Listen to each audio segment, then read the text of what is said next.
২২ বছর পর ডারউইনের টেস্ট, কিউরেটরদের সামনে কঠিন পরীক্ষা। বাংলাদেশ অস্ট্রেলিয়া টেস্ট সিরিজকে ঘিরে উত্তর অস্ট্রেলিয়ায় তৈরি হয়েছে বাড়তি আগ্রহ। দীর্ঘ ২২ বছর পর ডারউইনে ফিরছে টেস্ট ক্রিকেট। অন্যদিকে ম্যাকেইতে এবারই প্রথম পুরুষদের টেস্ট ম্যাচ অনুষ্ঠিত হতে যাচ্ছে, ফলে দুই ভেন্যুর জন্যই সিরিজটি বিশেষ গুরুত্ব বহন করছে। দীর্ঘ বিরতির পর টেস্ট আয়োজন করতে গিয়ে পিচ প্রস্তুতিতে কিউরেটরদেরও নিতে হচ্ছে বড় পরীক্ষা।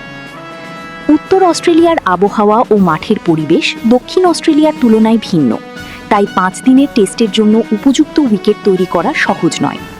ডারউইনের মাঠে আগাছা নিয়ন্ত্রণেও রয়েছে বিশেষ চ্যালেঞ্জ। অতিরিক্ত হার্বিসাইড ব্যবহার করলে ক্রিকেট উইকেটের প্রয়োজনীয় ঘাস ক্ষতিগ্রস্ত হতে পারে। এর সঙ্গে ডারউইনের ড্রপিং পিচও কিউরেটরদের জন্য বাড়তি চ্যালেঞ্জ। বাংলাদেশ দল এখনও টেস্টের মূল ভেন্যুতে অনুশীলন করেনি।